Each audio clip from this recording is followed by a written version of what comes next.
But again, we're going to go back to that agility thing. And if you figure out you're not in the right place or you're not saying the right thing and it's not resonating with anyone, then we need to reassess and go back to the drawing board and try to figure out who that real good customer is for you.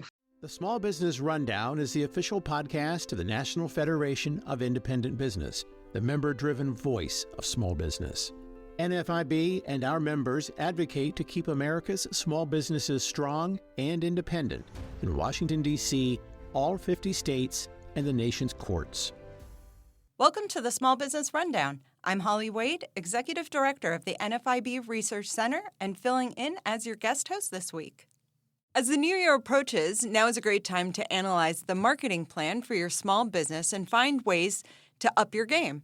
Joining me to discuss ways small business owners can do this is NFIB member Karen Stanley, the owner and marketing director of Neon Frog, a marketing agency in the great state of Mississippi. Karen, I'm so glad you could chat with us today. Thank you for joining me. Thanks for having me. Before we get into our marketing discussion, I'd love to hear a bit about your small business and how you got started. Absolutely. Well, I never had entrepreneur in my bucket list, but I found myself unemployed and had multiple friends of mine that I had done side hustle things while I had been marketing director at other companies that encouraged me to open my business. So Neon Frog started back in 2011. So we'll hit our 15th year this next year, which is very exciting for us. We are a very small boutique agency. We have a small team, but we're incredibly efficient, and that's our goal in business these days. And we do everything from marketing to public relations to social media to websites, any and everything a small business could need. I like to say we step in where you need us, and then we step out when you've got it taken care of. Oh, wonderful. I have to ask, where did the name Neon Frog come from? Well, there is a story there. I like to start with my very first big girl purchase, as I like to call it, was my bright blue Dodge Neon. So I bought that in between marrying my husband and leaving my parents' house. So it was my first big purchase. I'm an insane frog fanatic. I love frogs. They're everywhere here in our office, but not just that.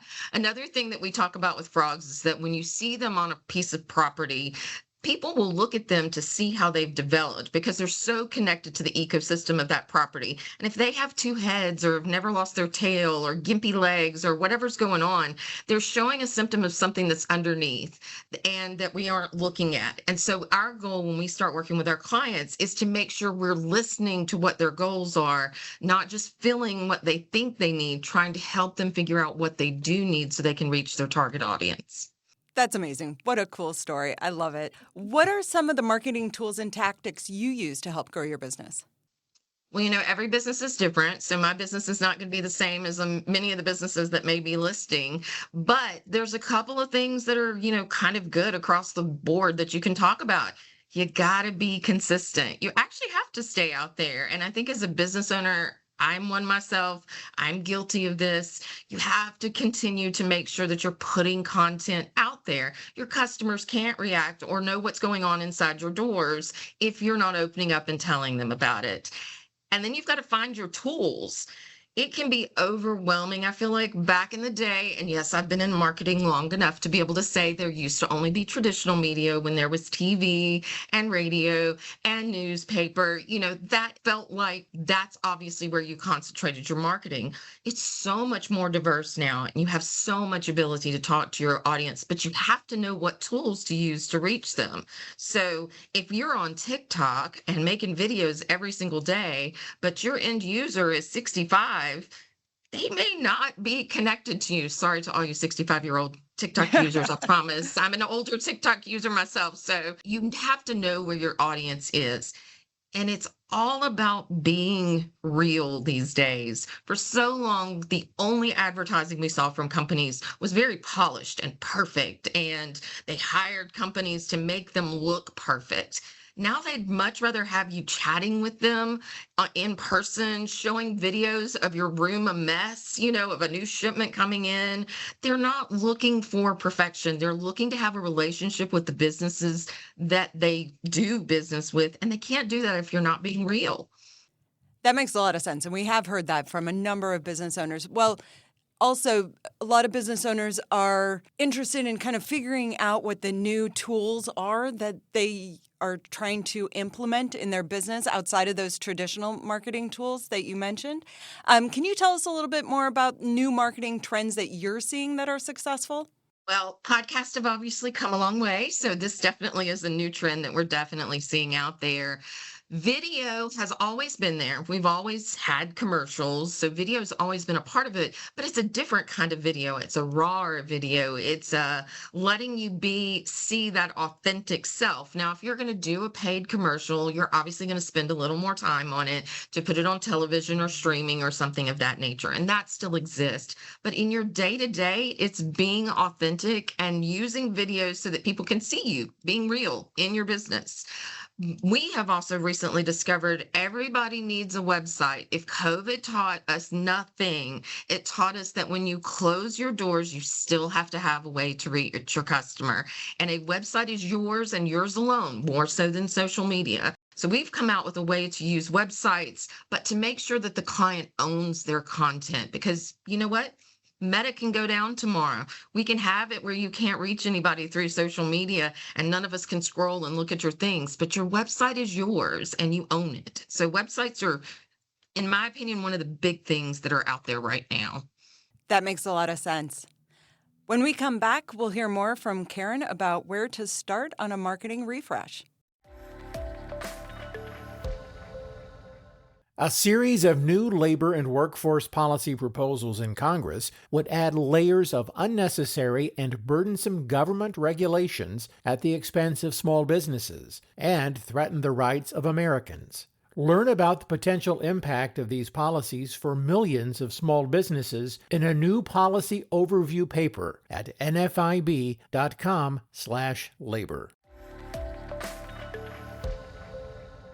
For a small business owner who wants to revamp their marketing strategy, where's a good place to start? Well, the first thing you really, really want to do is look at what's out there. Is your information accurate? Do you have your Google business profile? Does it have your real phone number? Does it have your real address? Does the map show really where your business is? Is your phone number correct everywhere? When's the last time you looked at your website and clicked on all the clicks to see if they actually still open? A big part of rebranding or doing anything marketing in your business is making sure everything is working and correct. You don't want to drive people and spend money when there's incorrect information out there. And who has not looked at Google and seen that a business was open and then they were really closed when you got there? I mean, can we talk about how frustrating that is, that you think, I'm going to have dinner or whatever it is that you're trying to do, and then you get there and they're closed. The worst. And then you need to know what makes you different.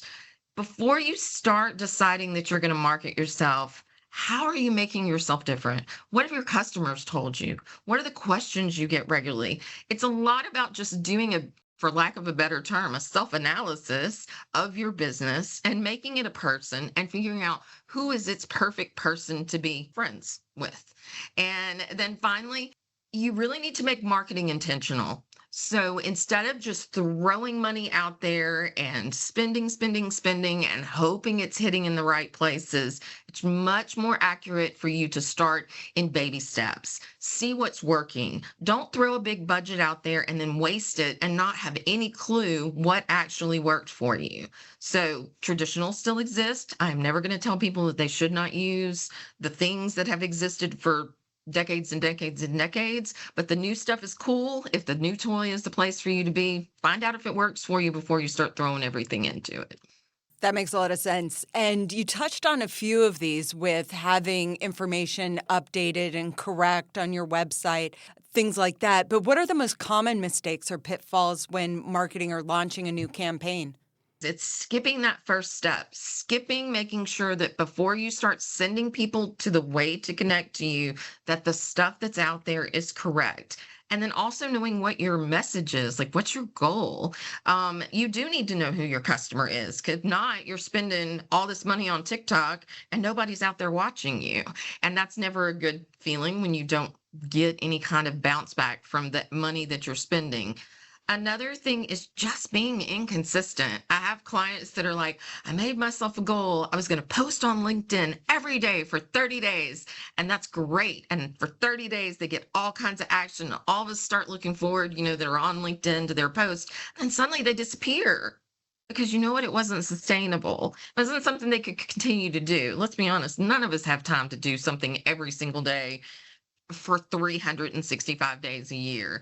And so being inconsistent can cause a lot of confusion that your customers are like, wait, where'd they go? I don't see them anymore. Or it's that you need to be top of the mind. So say you're a company that does body work on cars. Well, I don't need you today, but I may have an accident in a week.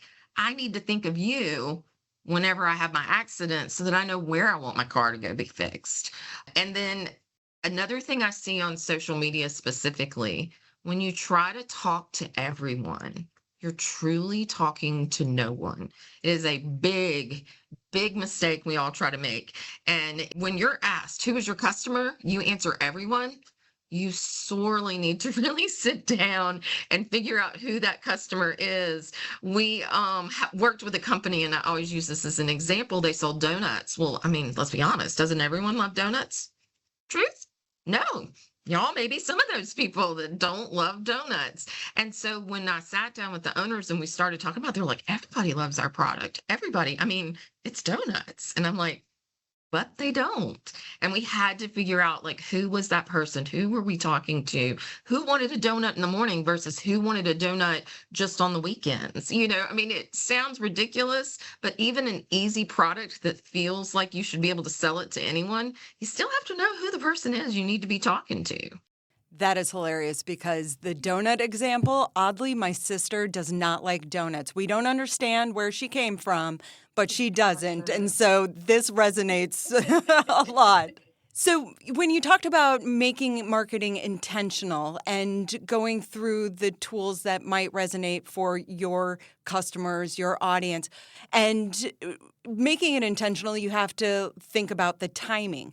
Are there specific times throughout the year that are more or less beneficial to change a marketing strategy? I feel like so many of my clients look at January as that window, and aren't we all? We're all like New Year's resolutioning, so we New Year's resolution our business, and it's good. It's good wherever it works. I mean, obviously, right now we're in quarter four. Your retail. This is not your moment to rebrand. You need to stay true to who you've been. Sell, get in the black, make everything good. And then in January, if you're ready to start that process, take a minute. Don't always start in January because sometimes that's a terrible time. Let's talk about donuts. If we're going to rebrand our donut company, January, when all of us are eating healthy and not eating donuts, this is not the time for us to suddenly be like, we're new, we're great.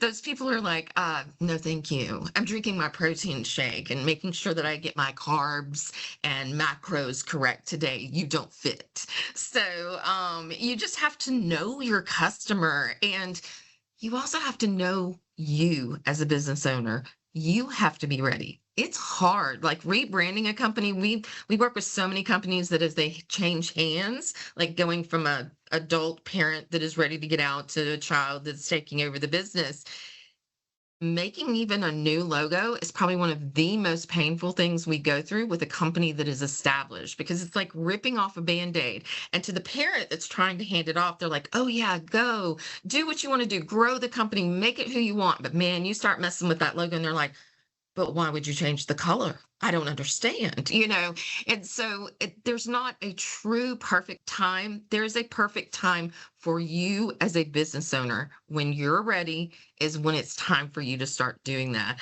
I always tell people my husband is a great salesman. He goes out and calls on people for the type of business that he does. And he's always like, why don't you go and call on so-and-so? Their marketing's awful. And I'm like, honey, if I walk in and I tell them that their marketing's awful, it's like me walking in and saying their baby is ugly. You just don't do it. So as a business owner, when you know you're ready, that's the right time. Have the budget, have the time to commit to it, because you're adding something else to that already very full plate. But don't make a decision just because it's January. Make a decision when it's right for you as a business.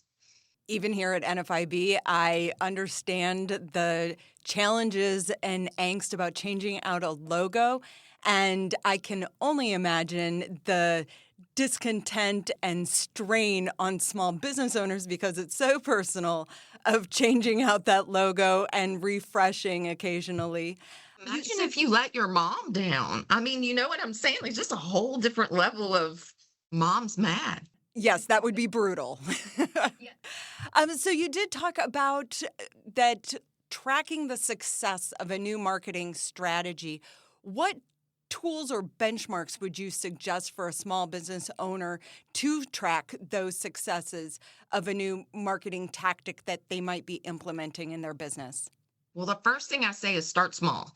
Don't feel like you have to have every Google Analytics, every monitoring tool. I mean, there are amazing tools out there to track all the things.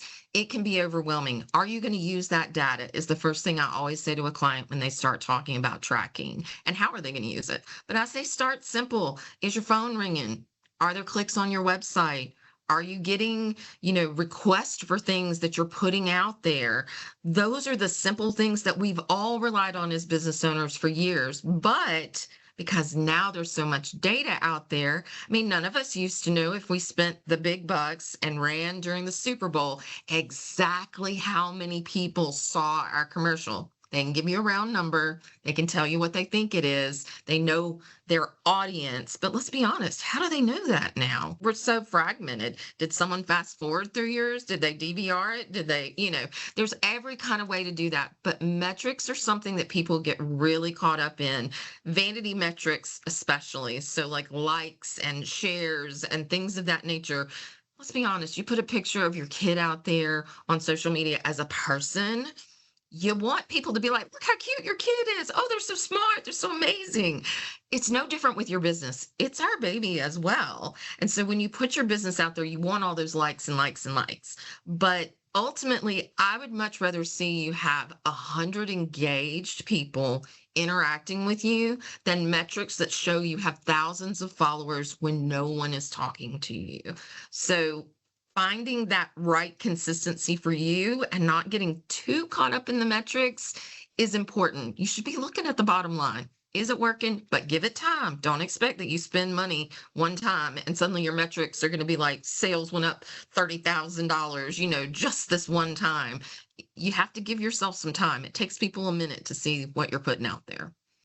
So related to that, what advice would you give on focusing on a specific demographic of customers versus keeping your target a bit broader? What's the right balance there? The niche word gets a bad, I guess you would say, gist, because people get scared when they say, I do niche this or niche this. It depends on how you say it and what part of the country you're from. But it's not necessarily that saying that a targeted audience is a bad thing. A targeted audience means you're focusing on the right people. That's not always the same in all these different situations. You've got to, again, know who your customer is and build it from there. Making a ad and trying to talk to an entire room and sounding like you're trying to talk to an entire room is getting you nowhere. Talk to that person. And even if your goal is that you think everyone's your customer, if they're not, but we're going to go with this. As long as you're talking to one person on the other side of that screen versus trying to sound like you're talking to a room full of people, it's a much more intimate feeling that you're going to give with your advertising. But you got to know your customer. I mean, if you're a donut company, everybody but your sister is their customer. But how do we figure out who your sister is and who your sister's friends are who high five her and tell her donuts suck? So I wish there was an easy answer to that. I always say defining your customer is the most important thing as you start to spend money. So it's not targeting a tiny group, it's figuring out the right group. So when you talk about identifying your customers and so that you can better target on a marketing level, how do you go about understanding or better understanding who your target audience is? Who are your target customers? When I start working with brand new businesses, that's scary because they really don't know who their customer is at that point. So then we need to look at generalities. So we're going to look at that there's a very heavy female audience on Instagram, if that's something that they're working with. If they're a service-based business, it's really easy to sell donuts because they look really sexy on screen. However, selling a service can be a lot more difficult to figure out what exactly your content should look like. And so you need to know where is it you need to be. But when you talk about a business that's established and is just trying to figure out how do I get my marketing where it's working for me again, who's your best customer? That is going to help you define who you want to have as those future customers. So say your best customer, we're going to go back to the donuts. So we know it's not your sister, but say it's you.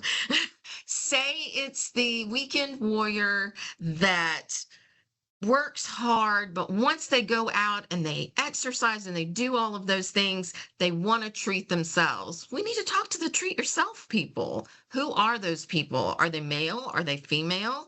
A lot of times you also need to look at like who's the decision maker. You've got to know who that person is. And I know that I wish there was like one place I could say, go here and look at this, and this is going to give you your answer. But it's a compilation of a lot of things. Existing businesses have an advantage here. You already have customers. Duplicate that customer. Figure out who they are. Look at who your email list is. Are they local? Are they national? Are they international? And then start from there, building that perfect customer. Now, newbies, y'all are going to have it a little harder and you're going to have to make some assumptions. But again, we're going to go back to that agility thing. And if you figure out you're not in the right place or you're not saying the right thing and it's not resonating with anyone, then we need to reassess and go back to the drawing board and try to figure out who that real good customer is for you. Great information. I think a lot of it sounds like, is observing who's coming through the front door or emailing you or looking at, your different advertising to see what those demographics are, and then moving forward, focusing on those folks.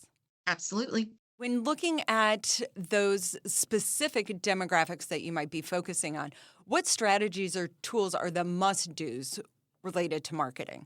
Well, number one, you want to be where they are. So when we start talking about like the younger generation, you're talking about TikToks, you're talking about being on Reels, you're talking about doing texting campaigns because they love their phones. When you start talking about an older demographic, and I'm not going to define what older is, you're going to start talking about people that utilize Facebook every single day as their news source. You're going to talk about still using email marketing because we all live, breathe, and die by what the email tells us. And you're going to talk about, if you're a local business, making sure you're involved in local business things that are happening, be that attending Chamber of Commerce events or sponsoring an event that is well attended in your community. Again, you've got to figure out who you need to be talking to so that you are in the places to talk to them. But the beauty of being a small business is we have agility. We can turn the boat. If the boat's going the wrong way, we can turn it really, really fast because we're in a little speedboat. Those big boats that are the cruise ships and are, set on a path, that's a really hard turn to make. But if you figure out you're doing something that is making zero impression on your business, stop and reassess and go a different direction and tell your story. If you're not telling your story, who is? And that is so hard for business owners. We were taught as children that we shouldn't brag about our accomplishments. And I feel like we bring that into business, that we think that if we tell people that we sponsored an event, that that's us bragging that we were able to do that for that event. When truly it's about the story of who we are and why we do what we do. So that strategy, that talking to people, that telling your own story, gosh, it used to be so hard when you just had traditional media. You had to hope they went to your website and read your About Us page. Let's be honest. How many About Us pages have you read that are not your own? And you used to have to pay big bucks to get in the newspaper. Now, as soon as I do something exciting, I can go to social media and make a post about it and be in front of thousands of eyeballs if I want to be. But you don't have to wait on the media now to tell your stories for you, which is a beautiful thing. not disrespecting the media community, because I'm a lover of some traditional advertising and I still get excited. And you can look at it. If your kid's in the newspaper, you're getting that copy of the newspaper so you can keep it. So it's all about having that agility and reassessing regularly. That's a really good point, too, because what customer of a small business owner doesn't like telling the story of, I know the owner of such and such business, and they did that, and they were here at the local community event. It's such a great relationship to have for customers and small business owners alike. People don't do business with logos. People don't do business with them at all. They do business with you. So remember that when you're doing your marketing, even if you don't want your face on the billboard, even if you don't really want to be on the video, you are your business, whether you want to be or not. And getting where you feel more comfortable and are willing to be out there in front of people, be it in a polished way or be it in a real way, like something like this, where you're talking, kind of off the cuff. You have to find what's comfortable for you, but you have to be there so your audience can connect to you. Thank you so much for all of this wonderful information. Before we go, is there anything else you'd like to add? I think the biggest thing I could say is be real, be consistent, and celebrate the community who supports you. Once you start doing those, if you do good, you are good. And that is part of being a business owner. We didn't get in this, obviously, to be a nonprofit. So we do have to look at the profit. But we did get in this because we love what we do. And that should come across in your advertising and your communications, no matter what it is that's happening around you. Karen, we really appreciate your time and expertise. Thank you so much for these great insights for your fellow small business owners. Welcome. Thanks for having me. If you're a small business owner looking for more information on small business marketing, today's show notes will include links to related content on social media marketing and marketing around the holidays. And if you like this episode, please help others find it by giving it a rating, like, or review. Thank you for joining us on today's Small Business Rundown. We'll be back every 2 weeks bringing you news and analysis from Washington, D.C. and state capitals so that you, whether you're a business owner or supporter of one, can continue to blaze a trail. The Small Business Rundown is brought to you by NFIB, the voice of small business. You can find us at nfib.com and on Twitter, Facebook, Instagram, and LinkedIn.